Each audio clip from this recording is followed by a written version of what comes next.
Hindi cinema की एक अदाकारा जेएनयू आई थी, कुछ नहीं बोली, नारा नहीं लगाई, मोदी जी का नाम नहीं लिया, मोटा भाई का भी नाम नहीं लिया, उनका बेटा जय शाह की भी चर्चा नहीं हुई, बीसीसीआई का सेक्रेटरी वो क्यों बन गया इस पे भी वो सवाल नहीं पूछी, कुछ नहीं बोली। वो आई, घायल विद्यार्थियों से मिल करके चुपचाप चली गई। ये कहना शुरू किया कि हम इनका फिल्म नहीं देखेंगे। तो मेरे मन में एक सवाल आया कि भाई वो किसी का नाम ही नहीं ली, किसी पार्टी का नाम नहीं ली, किसी विचारधारा का नाम नहीं ली, किसी के खिलाफ नारा नहीं लगाया, तो फिल्म क्यों नहीं देखेंगे? मतलब ये मानते हैं जो सरकार के समर्थक हैं उन्होंने ही जेएनयू में हिंसा की। फिर हमारे काबिल वाइस चांसलर अचानक से मीडिया के सामने अवतरित हुए। 70 दिन से आंदोलन चल रहा था, वो कहां थे? हो सकता है अच्छे दिन के साथ सो रहे होंगे, उनका एड्रेस नहीं मिल रहा था।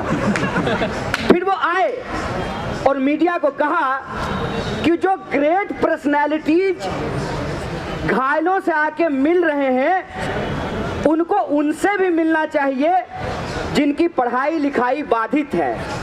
इसको कहते हैं कि अपना काम नहीं कर पा रहे हैं, अपना कार नहीं खरीद कर पा रहे हैं, तो पड़ोसी जब कार खरीद के लाया है तो कह रहे हैं कि इसका रंग अच्छा नहीं है।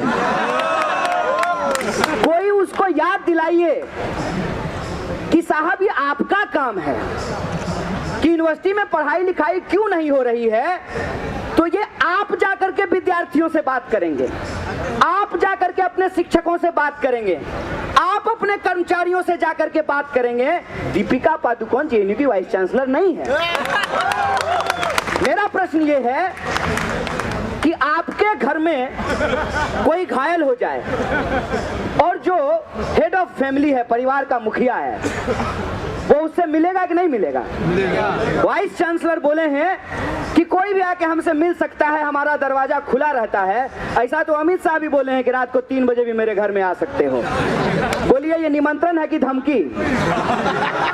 क्या है ये? वाइस चांसलर कह रहे हैं कि कोई भी आके हमसे मिल सकता है।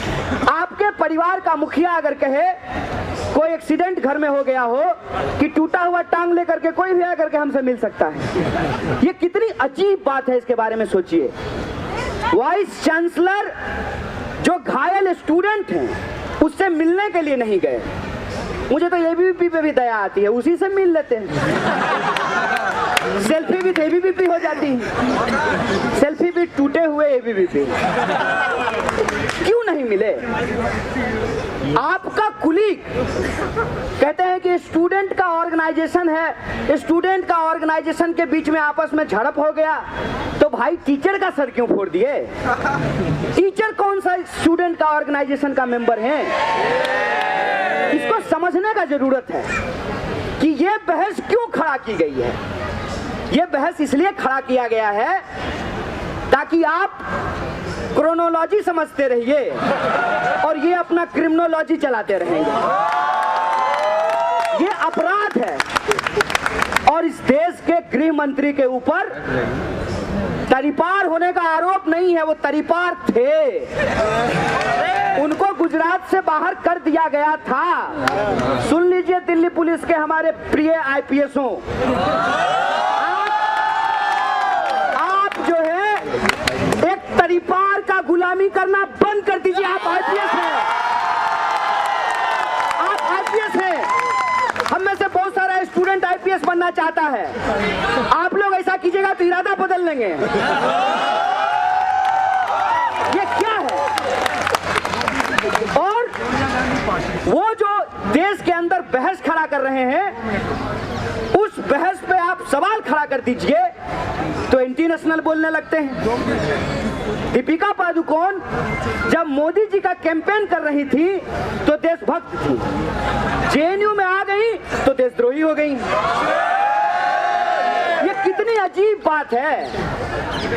इस देश का नौजवान का सपना आप उससे छीन रहे हैं, उसके पढ़ने लिखने का अधिकार आप उससे छीन रहे हैं। इस देश में गरीब लोग अपनी पढ़ाई नहीं कर सके, आप उसके ऊपर हमला कर रहे हैं। आप सीधे तौर पर यह साजिश कर रहे हैं कि अगर जेएनयू जैसे संस्थान बंद नहीं होंगे तो जेएनयू यूनिवर्सिटी ऑफ एमिनेंस कैसे बनेगा। सोच के देखिए, जेएनयू अगर रहेगा 150 रुपए में पीएचडी कराएगा बसंत कुंज में, साउथ दिल्ली में, पहाड़ों के बीच में, पेड़ों के बीच में, तो हमको माथा में कुत्ता काटा है कि हम जियो यूनिवर्सिटी में पढ़ने के लिए जाएंगे। ये क्यों है? ये इसलिए है कि जब तक बीएसएनएल भाई साहब नहीं लगेगा, नहीं बनेगा, तो जियो धन धनाधन कैसे होगा? बोलिए, जियो धन धनाधन कैसे होगा? आप लोग भी धनाधन कर रहे हैं ना। यहां मैं जरा गांधी को ले आता हूं। गांधी चरखा क्यों काटे थे? क्या लगता है आपको? उसमें इकोनॉमी की लड़ाई नहीं थी। चरखा क्यों काटे थे? ताकि मैनचेस्टर के कपड़े को नहीं पहनेंगे भारत के लोग। अगर आपको लगता है कि जेएनयू को बचाने की लड़ाई सिर्फ जेएनयू को बचाने की लड़ाई है, ऐसा नहीं है। जेएनयू को बचाने की लड़ाई इस देश में बीएसएनएल को बचाने की लड़ाई है, रेलवे को बचाने की लड़ाई है, एयर इंडिया को बचाने की लड़ाई है, पत्रकारिता को बचाने की लड़ाई है, नागरिक अधिकारों को बचाने की लड़ाई है, संविधान और देश को बचाने की लड़ाई है। ये बात हम तमाम लोगों को समझना चाहिए।